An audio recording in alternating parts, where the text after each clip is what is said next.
and welcome to Taking Liberties episode 13. My name's Lee, I am in Western Australia. This week I'm joined by Tim in Victoria. Howdy. And Vicus in Canberra. I can't hold a freeze frame if you keep asking me questions. Alright, hey everyone. Yes, I just want to apologise for the poor quality of the video if you're watching the YouTube video. Unfortunately, my net is just having a bit of a spaz. Or somebody's internet's having a bit of a spaz, and it's probably mine. You won't get to see our pretty No, faces. I'm on the NBN. We can blame the government. Okay. It's gone clear all of a sudden. That's good. Okay, well, this week we're going to be talking about two particular things. So we're going to be talking about the election, which was called last Sunday, I do believe. Not Sunday just gone, but the one before that. So we've had We should probably apologise as well for not being on for about a month.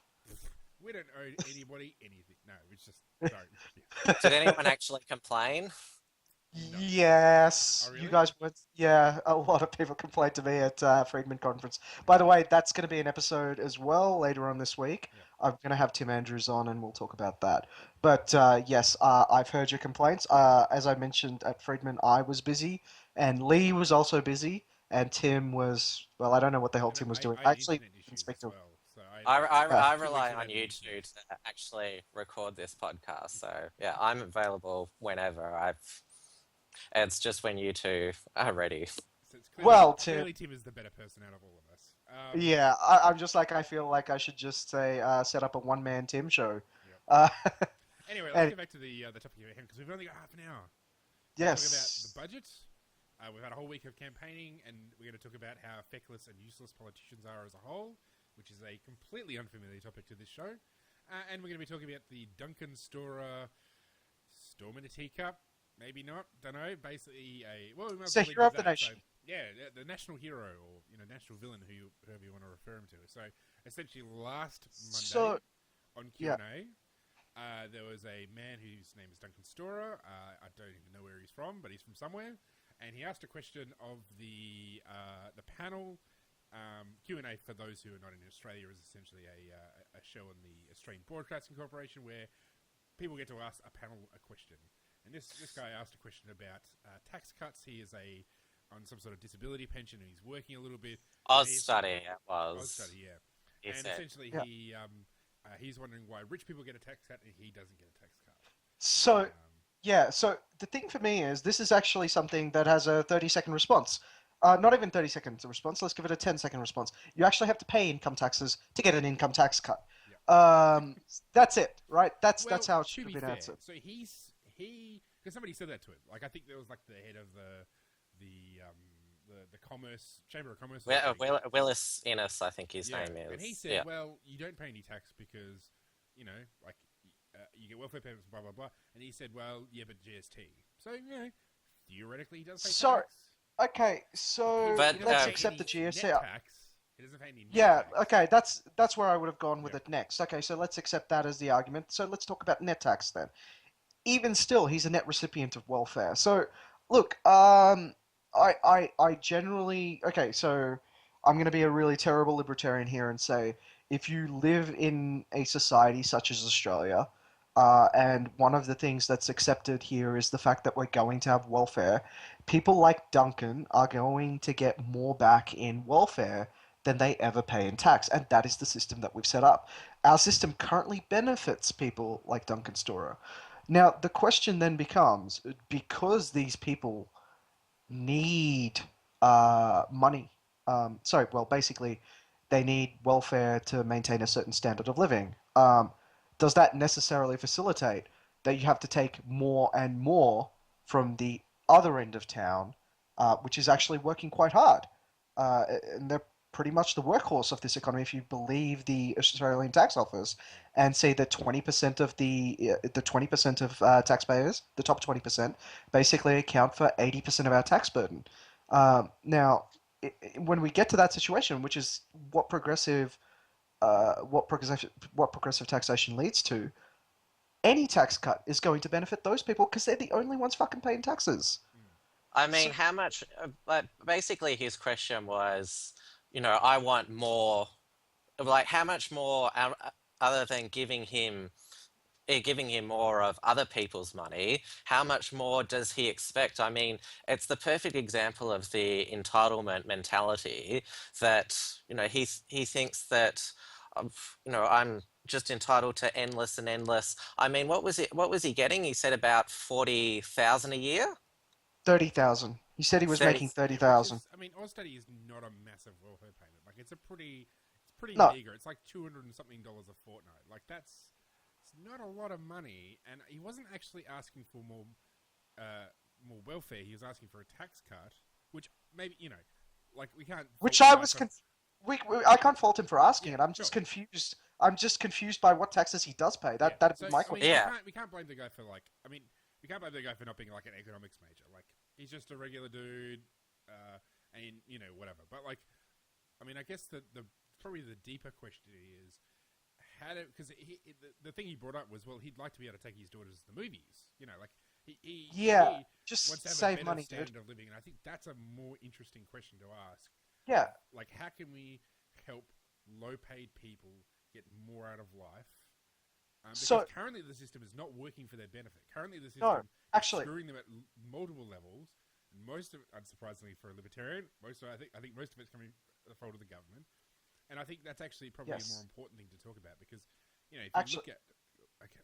Okay, interrupt me, Vickers. Go on. Don't let me no, no, finish no. my point. So yeah. Sorry, because he actually brought up a really good point. So he was talking about superannuation. And he actually said superannuation is theft, right? And it hadn't occurred to me because superannuation is actually a product meant for exceedingly wealthy people. Like that's how it started. If you think about it, it's just an aggregated savings fund, right? And that works if you have a stable, high salary coming in, right? Where you've got a large savings pool, right? And what you're saying is, I want to take that savings pool and I want to invest. I want to invest it in a diverse fashion into the market to create an aggregate savings pool that I can just increase over time. Superannuation is fantastic if you're a rich person because you have that large money. You have the way you have the means to aggregate that money. Now, poor people don't tend to have access to that, and the way the government sort of wanted to generate access to this financial product that's quite good is by generating a way to aggregate that, aka through compulsory superannuation. Now, people like Duncan, however, who don't have a stable source of income, right, and frequently are out of work, they're basically being compulsorily forced to save money and basically hand over a shit ton of money to the superannuation firms in the form of fees, Hmm. right? So effectively, he has a line item of legal theft created by the government in the form of trying to help him. Sure. Uh, I mean, on top of that, like, you've essentially got the government completely fucking the housing market, like, comprehensively at every single level, making it almost impossible for poor people Well, to yeah. Well, it's to basic. live in affordable homes. Yeah. You've It's got basic. Yeah, it's basically because the aim of housing policy of governments is to make housing prices continue to go up. I mean, that's that's what everyone. homeowners want. yeah, Yeah, everyone thinks there's another entitlement mentality. They think they're entitled to their houses being worth $1 million.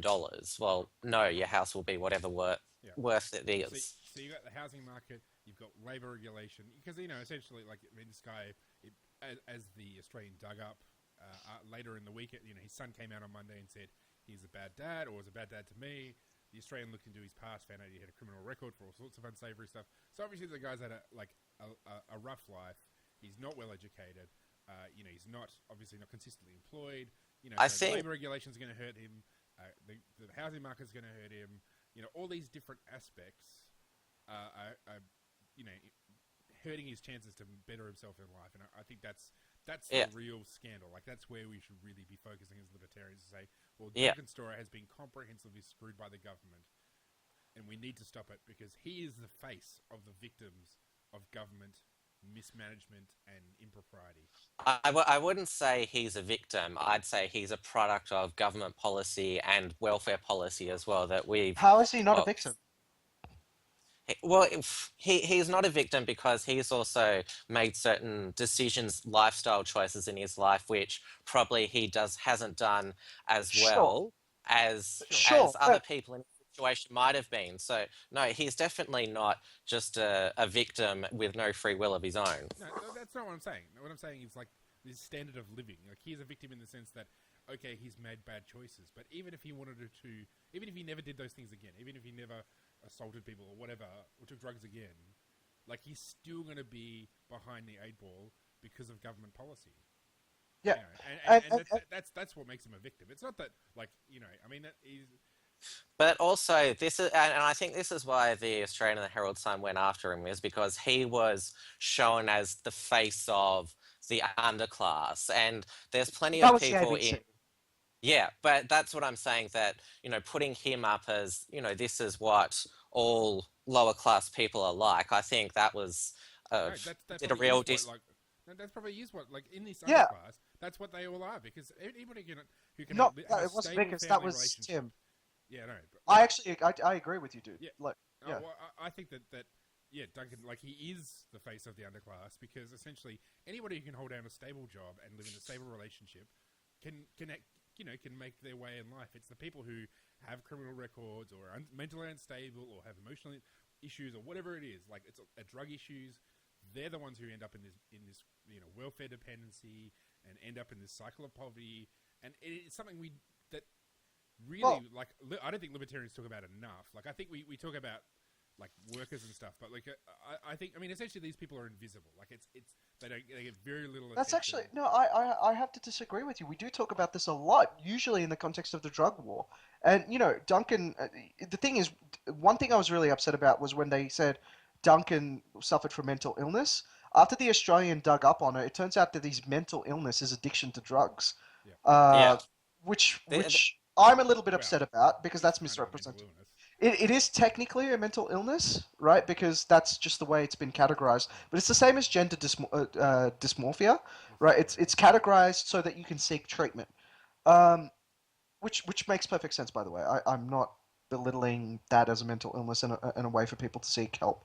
I just feel like it was used like the way that they use mental illness, because we do all want people who have mental illnesses to get help. I feel like they use that to indicate, his actual personal problems, which is, substance abuse, as being like as being not a personal inhibitor, but like some sort of disease that he picked up. You get where I'm coming from, like something he couldn't help. Sort of. yeah, Yeah, okay, I yeah, can see where you're coming from. yeah. I Yeah, think, well, especially Lee's coming from the sort of bleeding heart, libertarian point of that view. is not that is not bleeding heart, right? Like every time we talk about the drug issue in any scenario, it's always been about how it affects the poor. It's been about how it Sure. affects minorities and how disproportionately it is.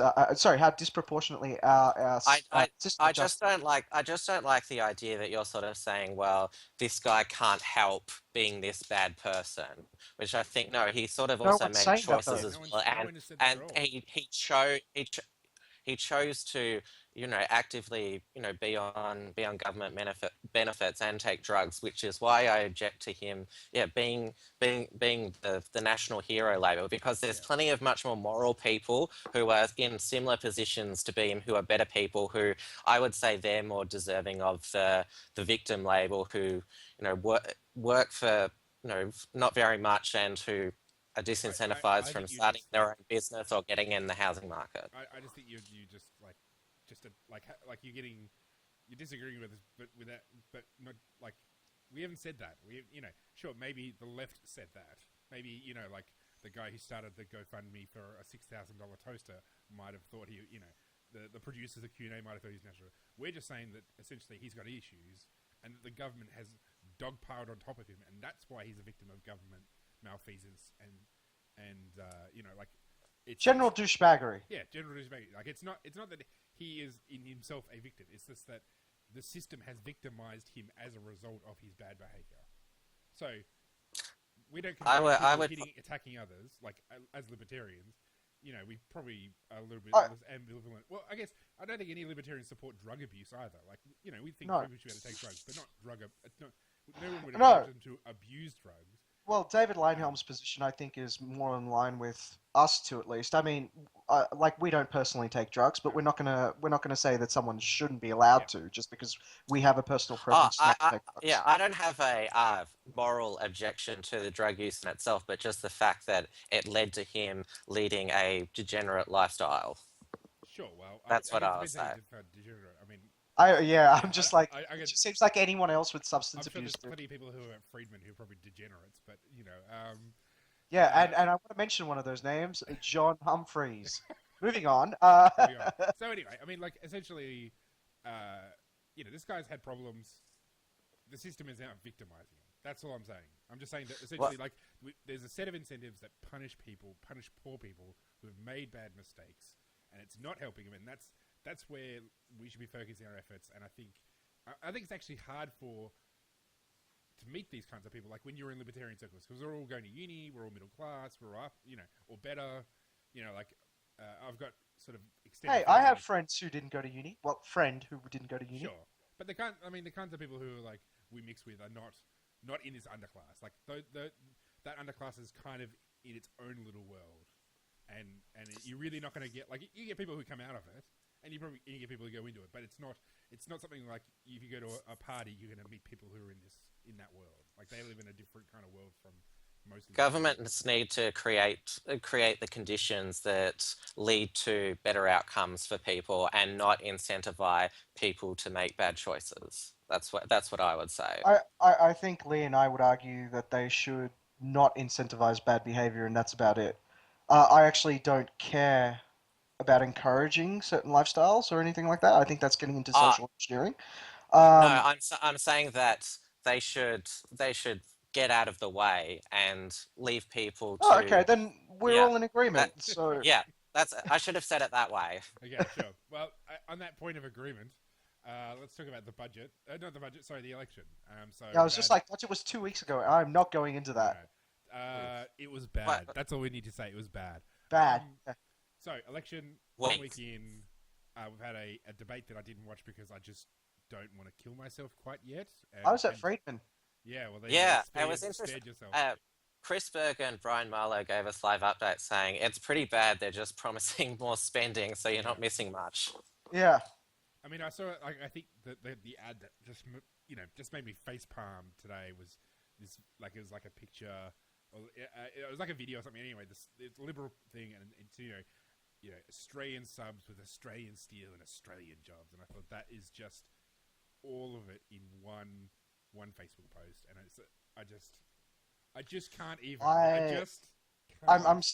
So it's going to make me sound like a particularly bad libertarian again, but I feel like I should have invested in Australian steel before this announcement. Well, you mean of a $50 billion sub plan that's never going to happen because it's like more expensive than the NBN. No, is it more expensive? What do you mean? What do you mean it's never going to happen? It's going to happen. It's going to happen like over a very long period of time, and it's going to be. That doesn't matter. That doesn't matter. You short the stocks. Okay, that's a better idea. Yeah. See, no, this is actually okay. So I've actually been meaning to talk about this before. Why don't libertarians ever put their money where their mouth is? Right now, I'm sitting here and I'm going. There are loads of times where I've gone, that is a really bad policy idea, and then gone, why have I not shorted that stock? Right? It's because it's considered immoral from a libertarian point of view that you're. Why? You are hedging against bad government action. If I had the money to do it, I would do it. Well. I totally need to do this. I need to start doing this. So therefore, it's okay for a libertarian to say rent seek as well. If you can take advantage of government's bad decisions, that's still okay. Shorting is a market process. Yeah, I was going to say, shorting is based on information that is coming out, right? Yeah. Sorry, is based on information that's available to everyone. And what you're saying is, I think that's a bad decision that you've made, so I am going to dump your stock ahead of your, basically, ahead of when your money-making prospectus is actually a boon. Okay. Anyway, we should probably. Do we want to talk about subs, or do we want to talk about election? Or do we want to talk No. Sorry, we can talk about this concept for a couple of moments, and then quickly. Because I mean, really, it's not like why would you short Australian steel stocks? Because it's a good this is a good thing for Australia steel. No. So this is a subsidy to the Australian steel industry. Yeah. So in this case, you would actually go long. But I'm talking about if it was a bad idea, right? You'd short it. That's what I'm suggesting. But I mean, there's not too many. There's not that many policies that result like, because most of these things are subsidies. Like, most of these policies by government are effectively subsidies. Yeah. So there's not really a way you can bet to short stock. By the way, we should explain that shorting stock is essentially betting that the price will go down and you make money Correct. off shares. Sorry. Yeah. For those who are not into finance. Yeah. So essentially, it's a bet that the stock will go down in price and you make money based on that. Yeah. So correct. So on the back of this this announcement, I would obviously go long on Australian Steel and long on the Subcorp, but like not Australian Subcorp. What is it? The French company that's making it. Irrespective. The point is, I don't understand why more libertarians don't put their money where their mouth is when it comes with respect to this. I mean, if they really think something is a bad idea, you should be shorting it. And if you think, like... Actually, you can't buy stocks in the Australian government, otherwise I'd be shorting the hell out of them all the time. I mean, that's the reality. Like, this is bad for taxpayers. It's not bad for Australian Steel. You know, the Indians are not a bad deal for Telstra. It's a great deal for Telstra. They sell all their copper for like $11 billion or whatever it was. You know, it's a bad deal for Australian taxpayers, and it's a bad deal for Australian consumers. And when Australian taxpayers and consumers, you can buy shares in those guys. I'm just saying, libertarians should be much richer than they are if they were ever financially right about these things. That's all I'm saying. That's all I'm saying. Let's go back to the election. It's a good point. In theory, I agree with you. In theory, I totally agree with you. Well, it's a good piece of financial advice, I suppose. Okay, let's talk election. So I face palmed over the subs. You guys, how terrible do you hate this country? Like, or how terrible do you feel about this election? It's basically your standard stereotypical election campaign. It's Malcolm Turnbull, Bill Shorten going to various parts of Australia. We're going to promise money for this hospital. We're going to promise money for this program. It's basically the National Pork Barrelling tour. I mean, whenever I turn on Sky, there's always some speech. They're doing about 5 press conferences a day. It's just what elections are stereotypically about. Yeah, just a spend-a-thon. I think this is more obviously a spend-a-thon than any previous election that I've seen in recent times. Like even Tony Abbott at least pretended to be about cutting the size of government. Oh yeah, there's not even like the fig leaf. There's not even like a pretense that this is anything other than just like just like a pork factory. I would say that budget emergency is dead, buried, and cremated. Yeah, I'd say so. Yeah. I would definitely agree with the sentiment that this election cycle is definitely quite haram, and yes, it would not be very kosher either. Yeah, okay. But it's also in line with what the voters are thinking. I read a few Vox Pops in the paper from various voters, and they all say, I don't care about the deficit, the debt, or anything. That's irrelevant to me, which is basically true, that the reason why the budget emergency argument hasn't worked, it's like, well, it's not my debt, it's not showing up on my bank account, why should I care about it at all? Probably, and also because they're old people, and by the time we have to pay the debt off, they'll all be dead. So I have to admit, I'm actually confused as to why national debt is even a problem. Like, I used to worry about it, but after seeing the way that, a large number of countries... So the US doesn't have a AAA credit rating anymore.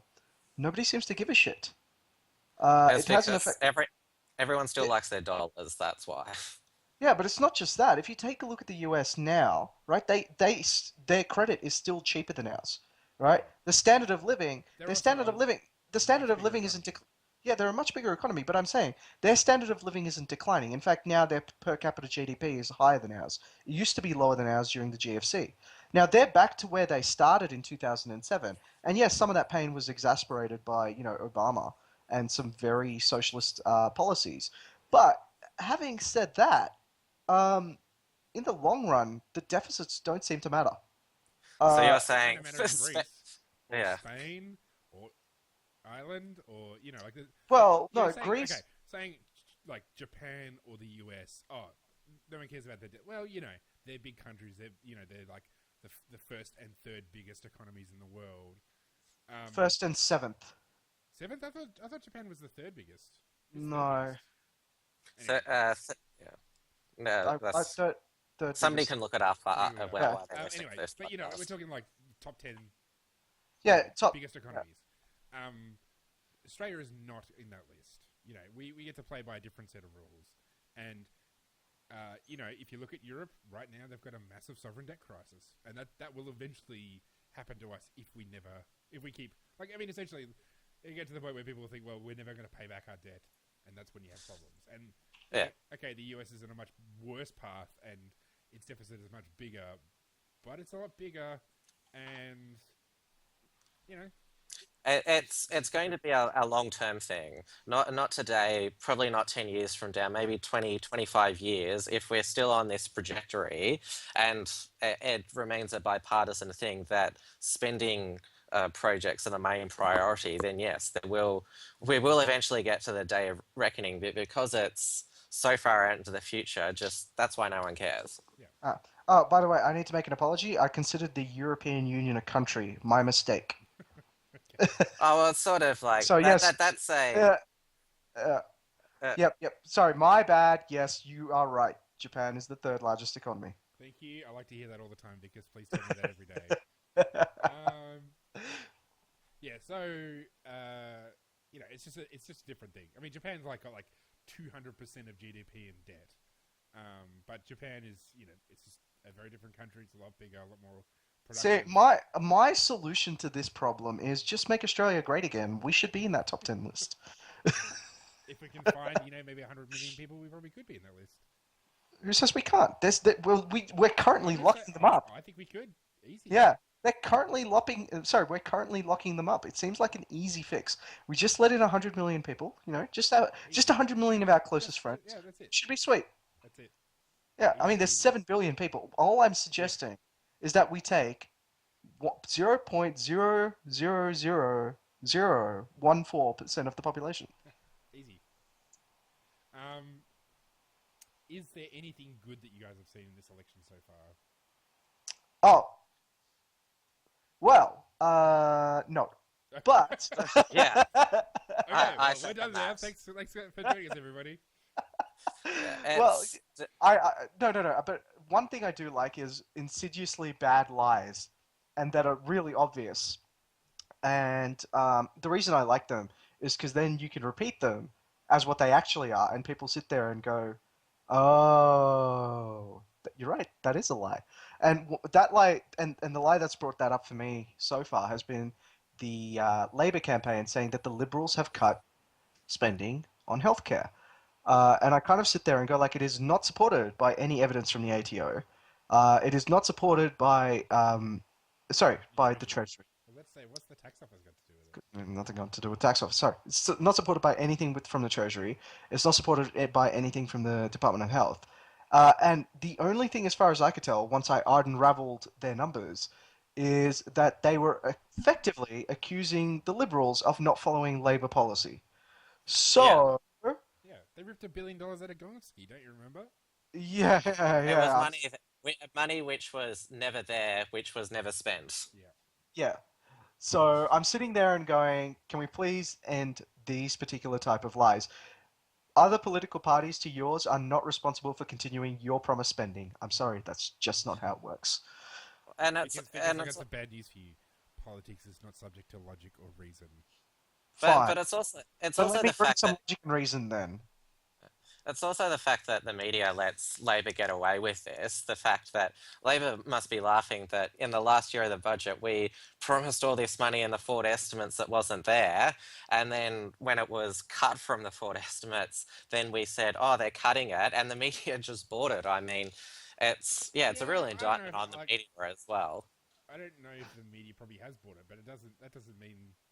the only it's there's a Guardian article out there saying they've done the only people who really sure, even the Sydney Morning Herald and the Age would struggle to say Labor's right on this point.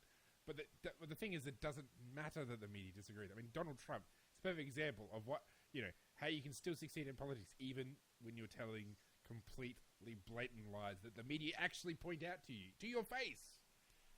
Yes. Shorten will not stop spouting this line just because somebody like the Australian goes, but this thing, this is how it actually works. That's not how politics works.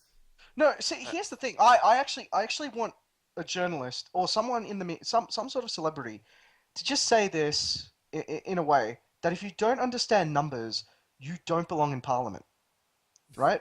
And I just want this to be a rule instituted across the country, like just a general rule. You do not belong in public office if you don't understand how, at its base core, at least how addition works. I'm sorry, if you cannot get think addition it's right. I think they do understand addition and subtraction. Yeah. How are they coming up with this line in the first? Like, yeah. yeah, They're just they're why just don't you say, I they- just wish everybody in the parliament was a unicorn, and then politics would be great. They're not Actually, stupid. actually, is that not possible? Yeah. Can we not have unicorns? I would. They're not like, stupid. like, They're just blatantly lying. Yeah, that's it. Like, Yeah. it's not, like Bill Shorten probably realized, like, if you actually, if you pin Bill Shorten down and actually sat with him and said, you realize this is incredibly stupid, he'd probably say, yeah, but it doesn't matter. That's not how politics fine, Also- fine. I'm instituting a maths test before anyone can go in front and vote. I'm sorry. The other should point out, That's so the other racist. big lie that's being put out by the Greens. We shouldn't forget there's also the Greens as well. That there's all these companies paying no tax. Oh yeah, that's because you don't pay tax when you lose money. Yeah. Oh no, I like their idea for revenue tax, and I look forward to them suggesting to increase the GST because that is a revenue tax, right? And I just get the feeling that they don't know what revenue taxes are. They probably don't understand what revenue is. That's another blatant lie, which is pervasive throughout that campaign. Yet media isn't isn't calling bullshit on it. Okay, but like David Lionhelm from the LDP, or even someone from like the Liberals could say, yes, we hear the Greens on this revenue tax business, and we think that they've got a great policy, and we're wondering why they oppose the GST, because that is a revenue tax. Yeah. Right? No, It seems like it seems like a simple way to have like actual debate on the narrative if that's what you want to have. Now, I think the reason why they don't is because the Liberals are actually just as I want to say conniving as Labour, and on this point, it's probably not helpful for them to like actually tackle these myths. Well, especially with companies, it's that there's still this perception in the Australian public that big businesses, evil, ripping you off all the time. So it's very hard for the Liberals to politically say, no, what the Greens and Labor are saying about corporations is rubbish.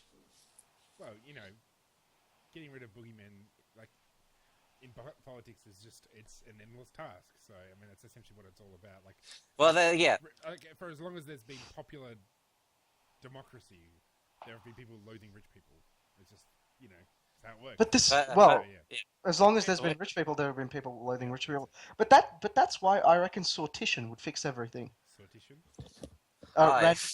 Random selection of of lawmakers out of the population. Yeah. Basically picking people out of a phone book. We nearly got sortition with Julie Gillard's Citizens Assembly, though it didn't happen. Would have been amazing. Can you imagine all public policy determined by like random people who are doing public service for a year? Would be novel, that's for sure. Yeah, I mean, like, can you? You know what you should have a bet on is whether, like, would Donald Trump be better or worse than sortition? I'm actually willing to run that experiment. Yeah. I would want to run that experiment so hard. We need to find a country of like 320 million people to run as like a sample size, like versus. Can we just import 320 million into this country? Yeah. Sorry, we only need to import 300 million. 300 million. Yeah.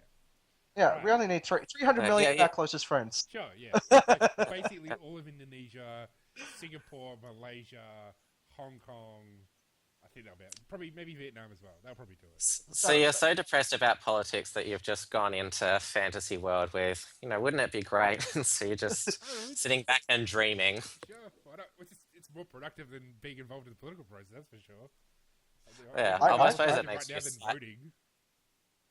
All right. Anyway, we should wrap it up because we've definitely run out of time. So this has been episode 13 of Taking Liberties. It's been episode 12. 12.